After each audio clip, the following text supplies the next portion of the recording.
하나님의 은혜가 우리 주상 가족들에게 함께하기를 주의 이름으로 축복합니다. 인간은 누구나 사명을 가지고 이 땅에 태어납니다. 사명 없이 무목적으로 태어난 사람은 한 사람도 없습니다. 하나님께서 한 인생을 이 땅에 보내실 때는 이 땅 위에 하나님의 영광, 개인의 삶을 위해서 그렇게 목적을 주고 또한 사명을 허락합니다. 그렇기 때문에 한 인간이 태어나서 이 자기 사명을 자각하는 것 굉장히 중요한 일입니다. 이 땅에서 고귀한 일을 이룬 사람들은 한결같이 이 자기 사명을 깨닫고 그리고 그 사명을 성취하고자 힘쓴 사람들이었습니다. 그 사람들은 사명을 깨닫는 날을 생애의 최고의 날로 여겼기 때문에 칼 힐티라고 하는 사람은 인간 생애의 최고의 날은 자기의 사명을 발견하는 날이다 이렇게 말했습니다.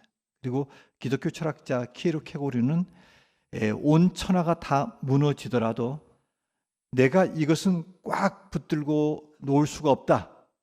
내가 이것을 위해서 살고 이것을 위해서 죽을 수 있는 나의 사명을 발견해야 한다. 이렇게 말했습니다.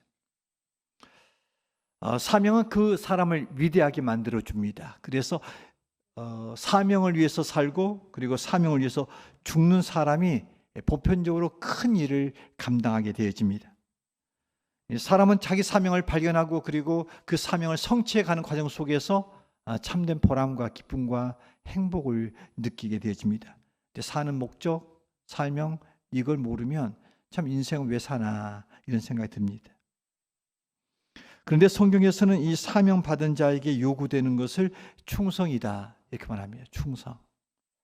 그래서 고린도전서 4장 2절에 보면 맡은 자들에게 구할 것은 충성이니라 이렇게 말했습니다.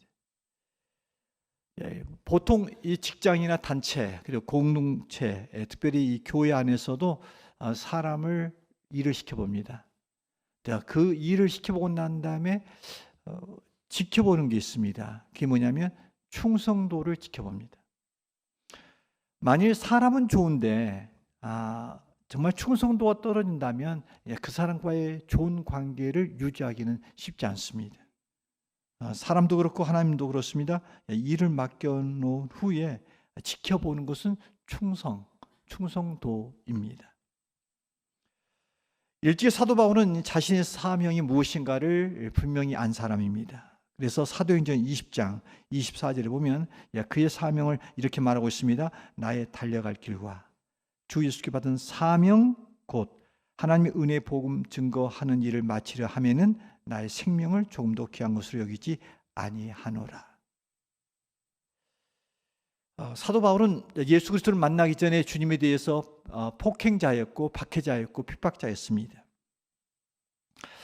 만일 세상의 기관이나 관계를 한다면 자기를 폭행하고 박해하고 비방한 사람을 그 사람에게 일꾼으로 세운 일들은 거의 없을 겁니다.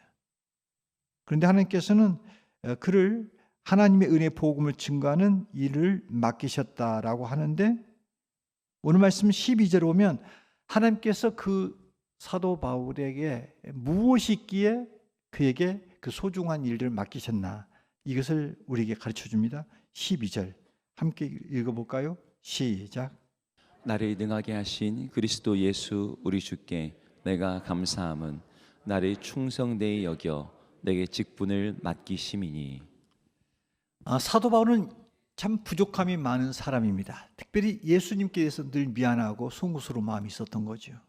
그런데 하나님께서 그런 송구스럽고 미안한 마음을 가진 사도 바울을 택하여서 복음을 전한 직분, 직책, 사역을 맡겼다는 겁니다. 뭘 보고요? 충성되이 여겼다. 충성되이 여겼다.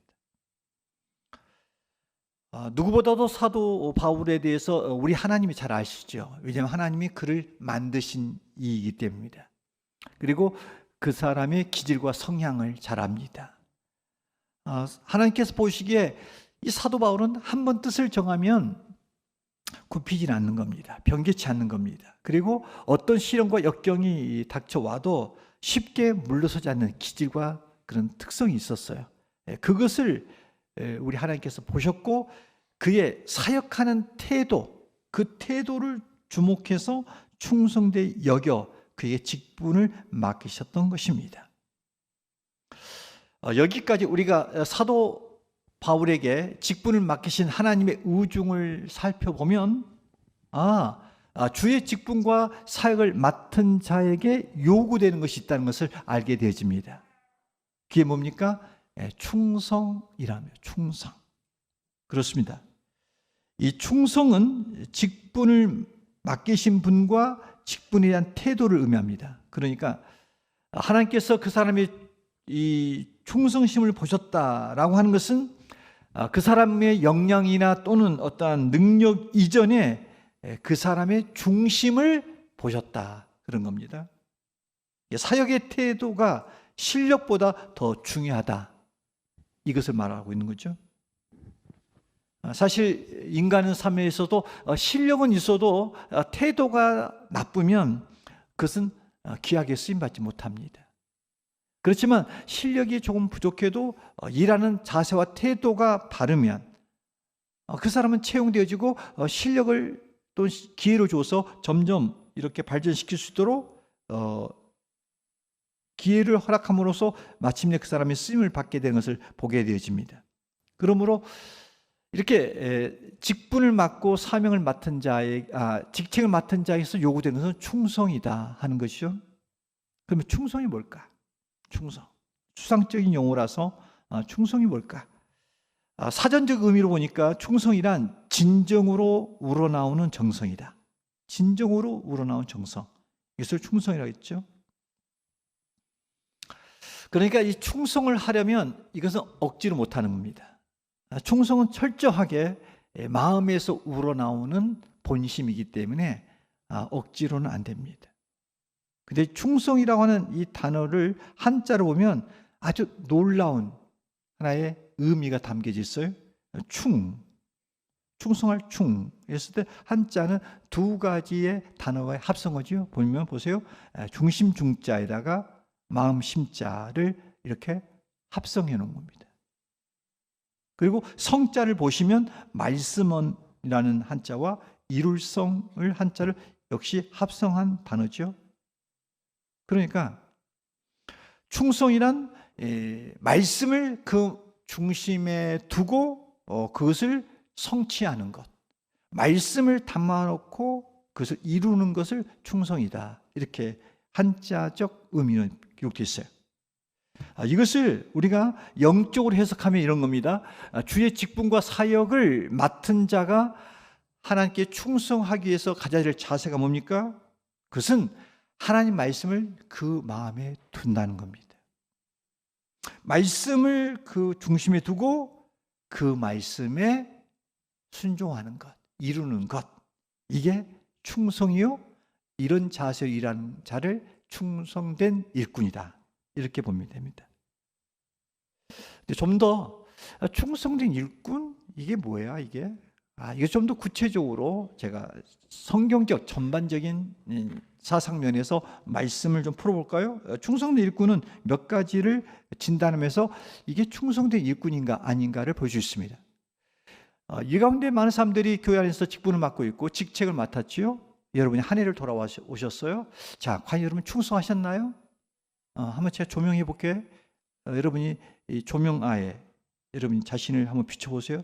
먼저 충성된 일꾼은 적은 일에도 성실하게 사역하는 자, 이게 충성된 일꾼입니다. 예수님이 말씀하신 탈란트의 비유에 보면 5달란트 받은 자와 2달란트 받은 자가 예수님에게 칭찬을 받게 되어집니다. 그런데 반면에 1달란트 받았던 자는 그 달란트를 땅에 묻어두고 아무것도 남기지 아니함으로 책망을 받습니다. 여기서 주인이 5달란트와 2달란트를 받은 자를 칭찬하는데 칭찬의 근거가 어디냐는 거죠. 2달란트를 2달란트로 남겼다. 배나 갑줄로 남겼고, 또한 5달란트를 5달란트다, 이렇게 10달란트로 만들었다는 배가의 물량적인 것 때문에 칭찬을 받았냐? 그건 아닙니다. 여기서 충성은 뭐냐면 그 칭찬받던 근거는 충성됨으로 칭찬받아요. 충성됨. 마태복음 25장 21절 이렇게 기록되어 있죠. 함께 읽을까요? 시작. 그 주인이 이르되 잘하였도다 착하고 충성된 종아 내가 적은 일에 충성하였음에 내가 많은 것을 내게 맡기리니 내 주인의 즐거움에 참여할지어다 하고. 여러분, 이 말씀에서 중요한 가르침이 뭐예요? 적은 일에 충성하는 것, 이게 중요하다는 겁니다. 이것이 또한 우리 주님께 인정받는, 칭찬받는 근거라는 겁니다. 여러분, 일상에서 적은 일이 어떤 일입니까? 이 적은 일은 우리가 흔히 이렇게 표가 안 나는 일입니다. 그리고 사람들의 주목받지 않는 일입니다. 눈에 띄지 않는 일이고 어느 때는 이름도 안 나고 누가 했는지도 모릅니다. 지극히 적은 일, 관심 밖의 일들이죠. 그러나 하나님은 그 적은 일에도 헌신한 사람을 충성된 자로 인정하고 축복한다는 겁니다. 우리가 교회를 섬길 때 보면 이 직분과 직책에 있어서 우리가 사역을 이렇게 써내라고 해보면 사람인지라 제가 하기가 잘하고 좋아하고 하고 싶은 것이 있을 수 있어요. 그런데 많은 것들이 있지만 좀 더 교회 안에서 적은 일처럼 느껴진 일들은 피하는 수가 있습니다. 그렇죠? 그렇다고 말씀하셔야 됩니다. 아닌 것처럼 이렇게 뻔스럽게 있습니까? 힘든 줄 압니다. 그건 피해가고 좀 더 폼나고 좀 더 인정받고 눈에 띄고 그런 거 좋아합니다. 그러나 숨은 곳에서 누가 했는지 몰라. 그런데도 여전히 보이지 않는 곳에서 하는 일 보통 기피하죠. 그런다. 하나님께서 충성된 일꾼은 적은 일에 충성한 자를 지켜보고 그를 사랑하시고 인정한다는 것을 기억하십시오. 그래서 우리 모든 수상 교우들은 직분자로서 또한 사역자로서 적은 일에 충성하는 복된 자들 되기를 주의 이름으로 축원합니다.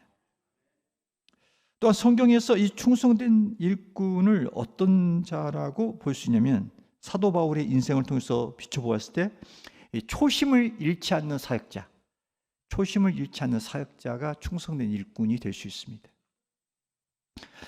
사도 바울은 이 처음 직분을 맡았을 때의 그 감격, 이것을 평생 간직합니다. 여러분, 이 초심처럼 중요한 것은 없습니다. 초심이라고 하는 것은 처음 마음이죠. 우리가 직분을 맡고 사명을 맡았을 때, 사역을 맡았을 때 처음 그 일을 맡았을 때 얼마나 두렵고 떨립니까? 지자님, 처음 맡았을 때 두렵고 떨렸죠? 지금도 떨립니까? 초심을 잃지 않았군요. 그래서 이 찬양이 나오는군요. 할렐루야. 제 경험적으로도 목사 안수 받았을 때 이 두려움과 떨림이 있었습니다. 제가 이래봬도 대한예수장로회 총회 가운데 강도사 고시 합격률 53% 합격했을 때, 보통 때는 8, 90% 합격을 시켜줘요. 근데 역사 이래로 53% 합격률에 제가 수석을 했습니다. 믿거나 말거나. 이건 제가 평가 내린 거예요. 점수 안 매깁니다. 안 매깁니다. 그런데 저는 마치 거미 똥구멍에서 표현상으로 거미줄 나오듯이 썼던 사람입니다. 뭘 써야 할까 고민은 아니라 할렐루야, 할렐루야 하고 썼던 겁니다. 그래서 제가 1등이라고 생각합니다. 그런데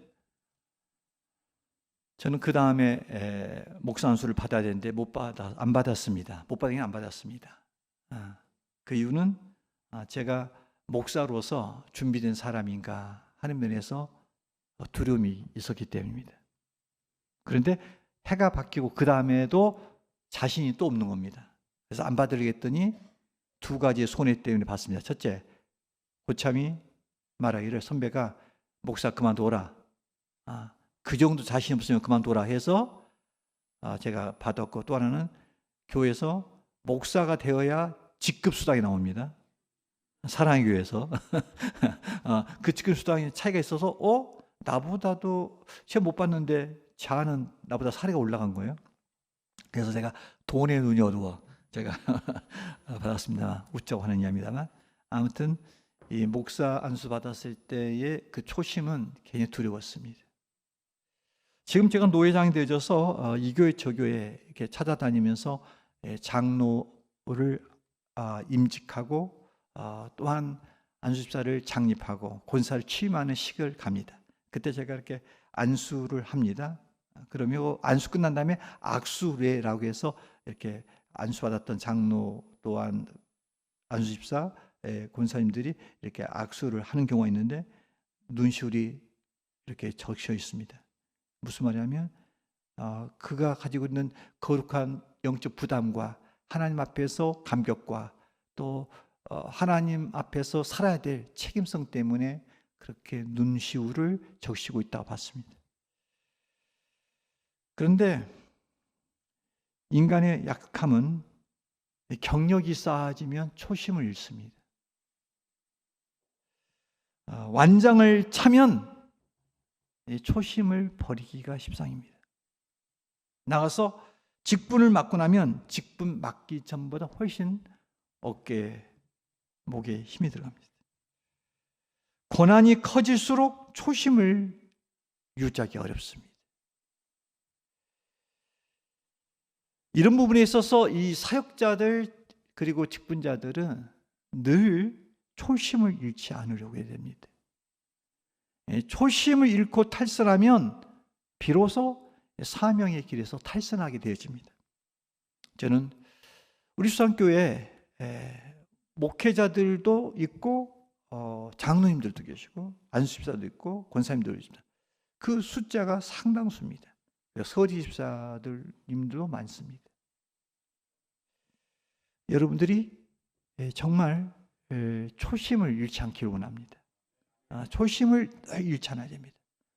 이것이 저는 한계가 있어서 저는 늘 제가 조기 은퇴를 합니다만 제 소원은 제 바람은 저 시대에 함께 있었던 이렇게 장로님들이 동시에 은퇴하기를 저는 원합니다.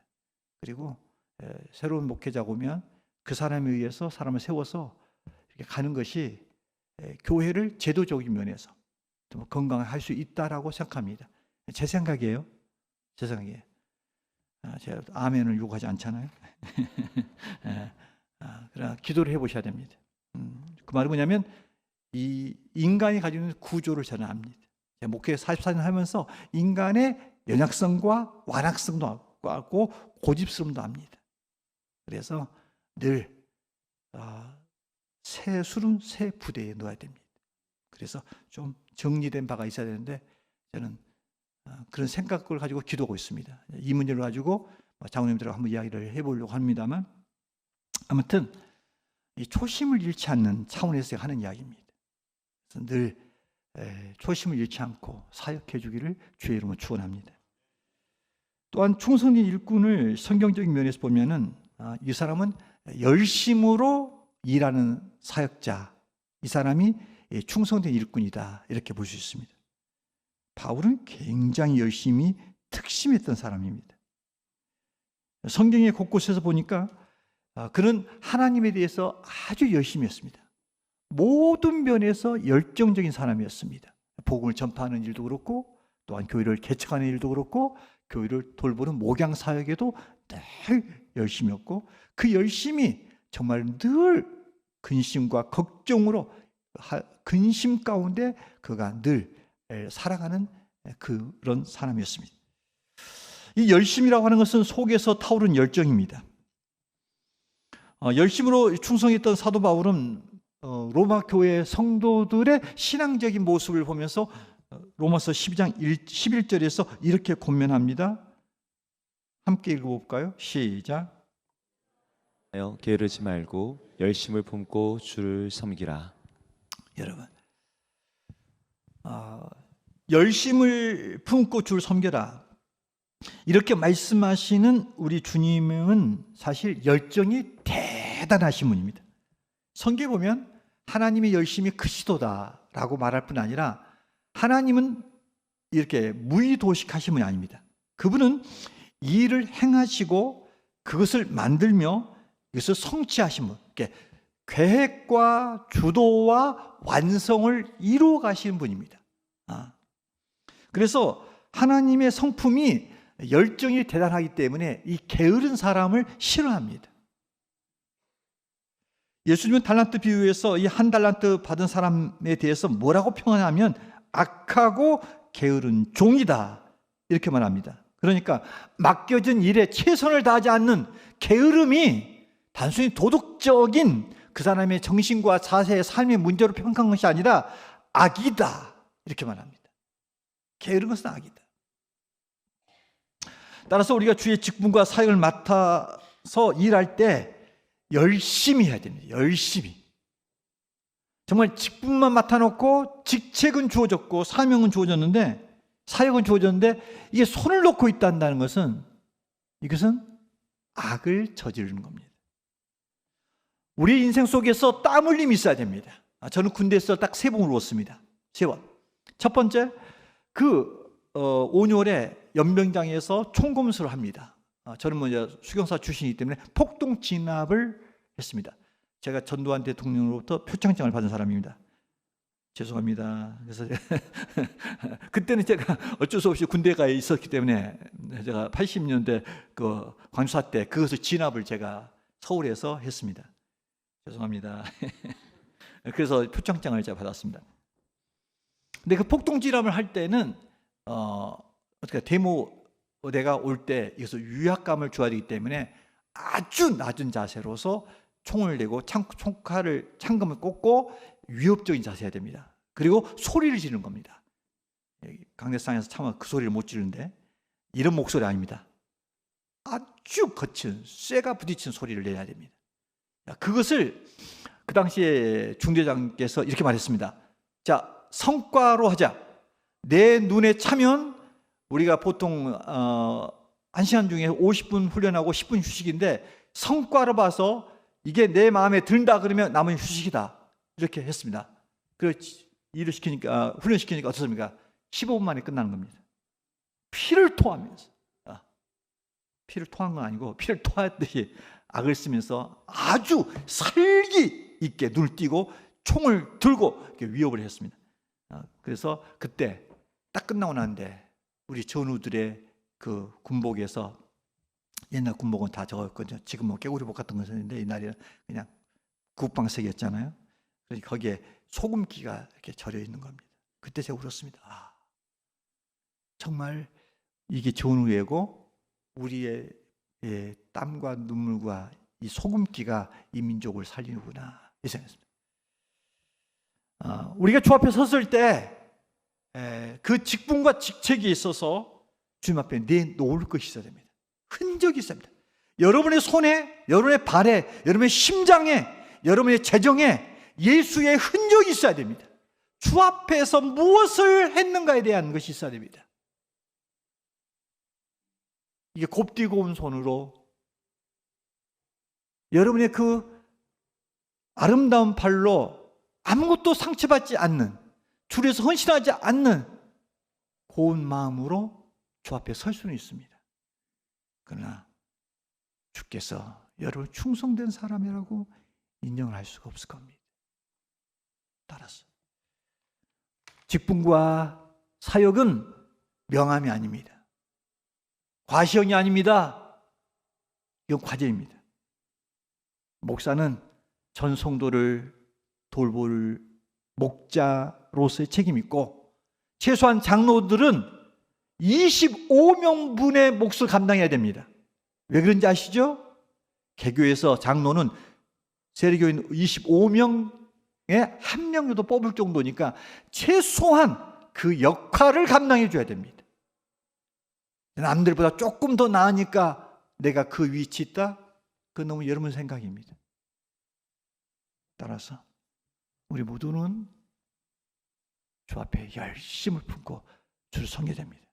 우리 인생은 나이가 들어서 축 먹어서 쓰러지는 고목처럼 살면 안 되고 초밀처럼 불꽃을 태우는 것, 소금이 녹아지듯이 우리는 닳고 달다가 주를 위해서 헌신하는 삶을 살다가 그렇게 가는 것이 멋진 삶입니다. 여러분과 제게 진정한 이런 열심히 있는 사역자가 되기를 주의 이름으로 축원합니다.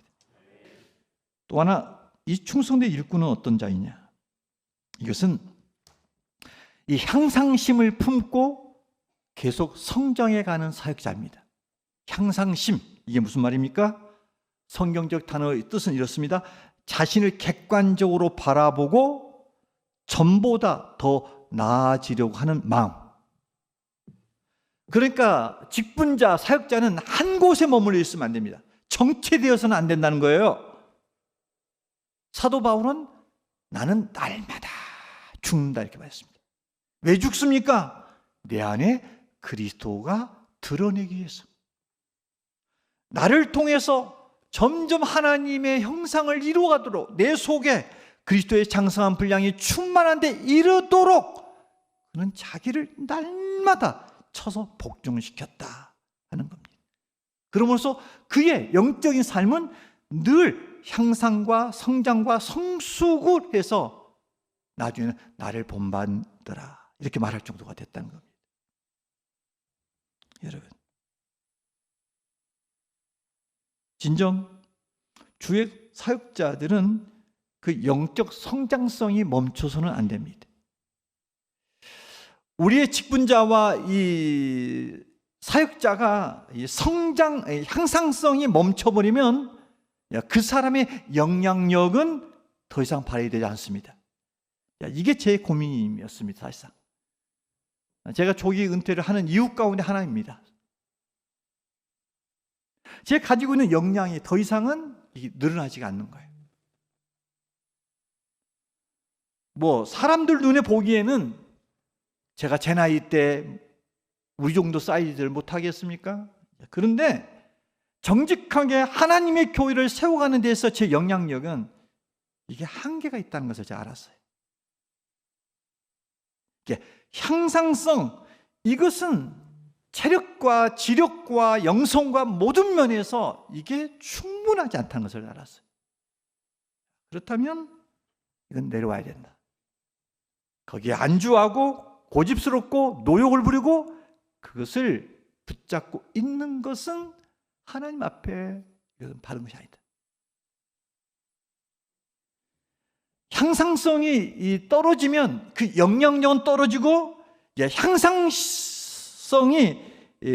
향상심이 떨어지면 이때 사명감마저도 상실되어집니다.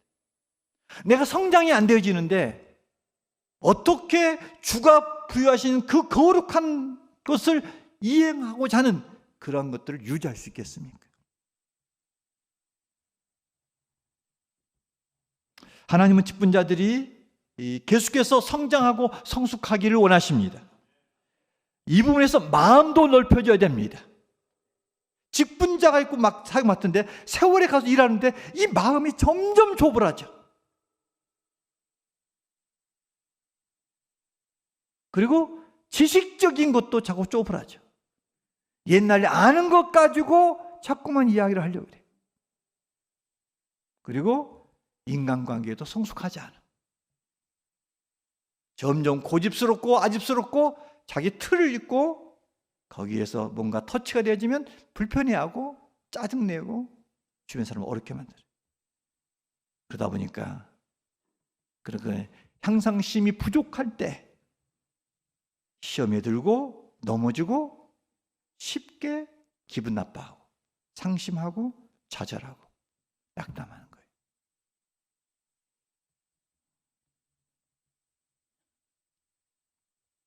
사역자들은 모든 면에서 그리스도에게 이르도록 성장이 됩니다. 우리의 신앙의 목표는 목사가 아니에요. 제가 우리 교회 수준이 아니에요. 우리 교회 장로님이 우리 교회 수준이 아니에요. 우리 수준은 누구예요? 예수 그리스도입니다. 온전하심 같이 그리스도를 닮아가는 거예요. 여기에 맞춰서 우리의 모든 향상심이 집중돼야 되지. 내가 이 정도면 주일학교에서 봉사하고 있어, 사역하고 있어, 이런 생각으로 적절함은 옳지 않은 거예요. 충성된 일꾼, 향상심을 유지하는 자입니다. 저는 우리 교우들이 향상심을 꼭 유지하기를 주의 이름으로 축원합니다. 또 하나, 충성된 일꾼은 뒷심이 좋은 사역자입니다. 뒷심. 사도 바울은 어느 한순간 일하고 마는 게 아닙니다. 그의 사역은 끝까지 자기가 그렇게 전제와 같이 그렇게 부어지는, 곧 자기가 죽어지는 시점에 이를 때까지 그가 달려갈 길과 그가 해야 될 사명을 지켜가는 일을 지켰던 겁니다. 디모데후서 4장 6절 7절은 이렇게 말하고 있죠. 함께 읽습니다. 시작. 전제와 같이 내가 벌써 부어지고 나의 떠날 시각이 가까웠도다. 나는 선한 싸움을 싸우고 나의 달려갈 길을 마치고 믿음을 지켰으니. 여러분이 뒷심이라고 하는 것은 어떤 일을 끝까지 인내하며 끌고 나가는 힘이 뒷심입니다. 여러분, 이 뒷심으로 마무리를 한다는 것은 쉽지 않습니다. 누구나 사람은 시작은 쉬워요. 그런데 그래서 끝까지 잘해내기는 것은 어렵습니다. 그런데 성경에 보면 이 뒷심이 약해서 망한 인생이 있어요. 누굽니까? 데마가요. 데마. 한때 데마는 사도 바울과 함께 이 선교의 반열에 일선에 섰어. 그래서 동역자로 그가 있었던 거예요. 그런데 그가 시간이 지나면서 그 심령 속에 그 동역자의 길에서 오는 수고로움과 지침과 힘듦과 사도 바울이 고린도후서 11장에서 겪었던 이런 믿음의 행보, 하나님의 사역을 하는 데 있어서 오는 갖은 이야기가 나와 있거든요. 그 속에 어쩌면 함께 했던 사람들도 동반자로서 있었던 거예요. 어쩌면 그 속에서 데마도 어느 일조가 있었던 거예요.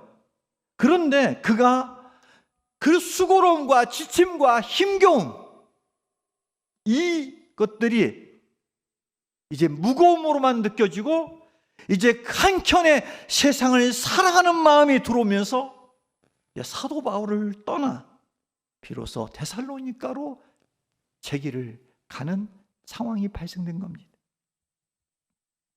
데마, 그는 주를 섬기는 것이 얼마나 소중한 것인가, 얼마나 가치 있는가, 이것을 잃어버린 거예요.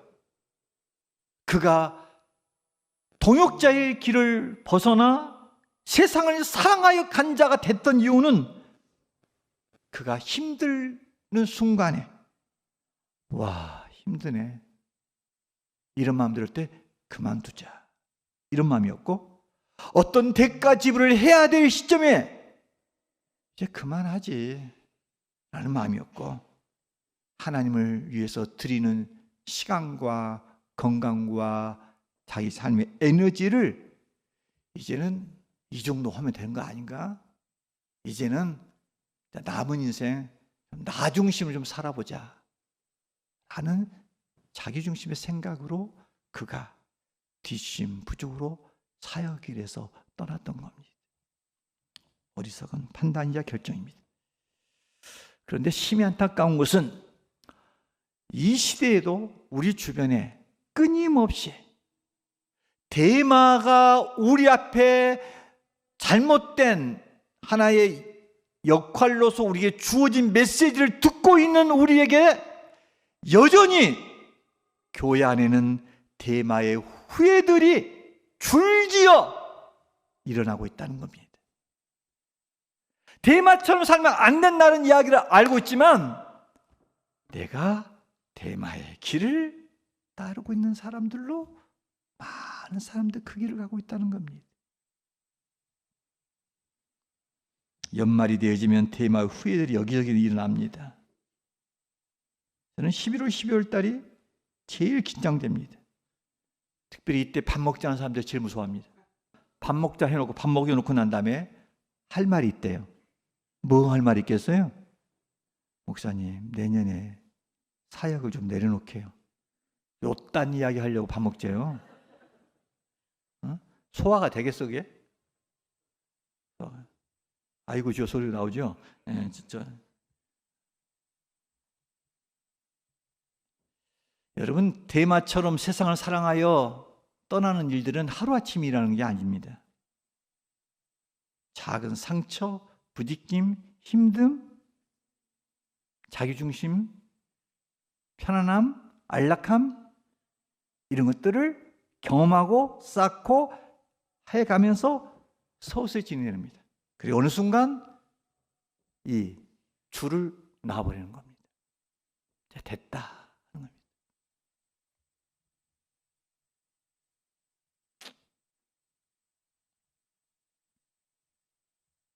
저는 우리 교우들이 만일 여러분처럼 주님을 섬기는 자세로 우리의 구원을 주님이 그렇게 행하신다면 우리의 구원이 온전케 되겠습니까?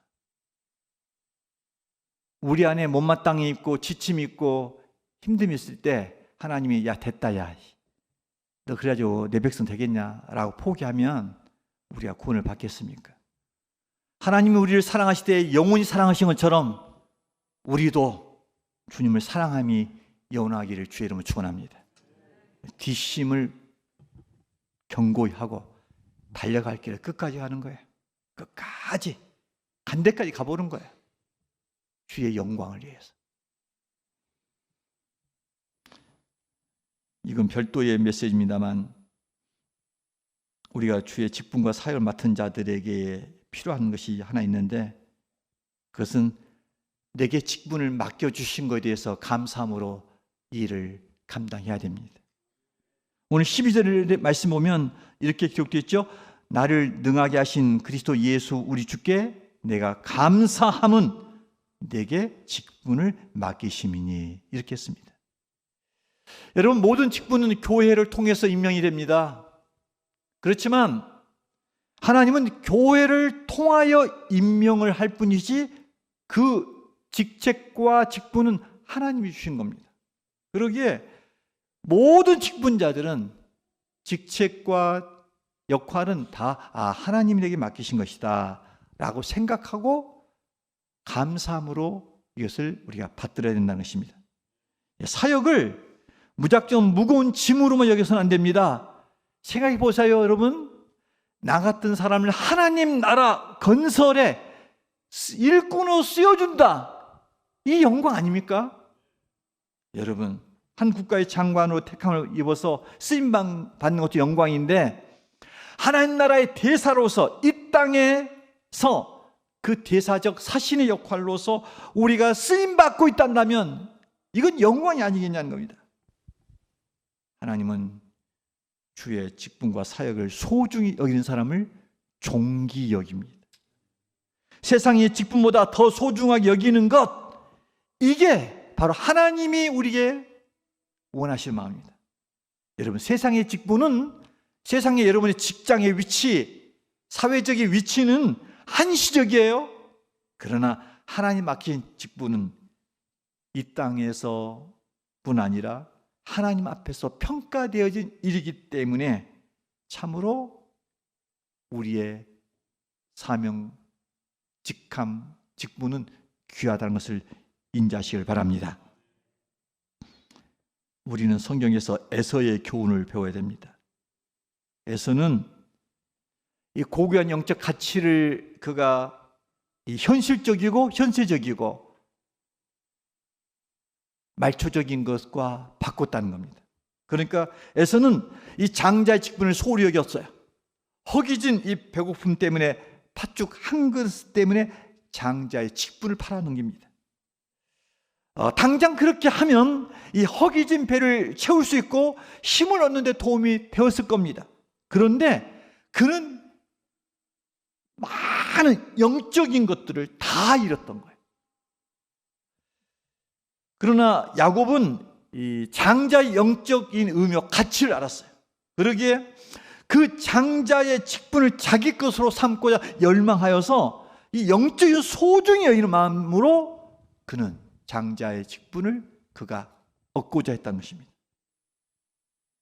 오늘 우리가 이렇게 주일은 주일인데 무슨 사명자 각성주일이야? 우리 와보니까 없는 게 많은 거예요. 우리 교회는 보니까 무슨 공동체 고백도 하지,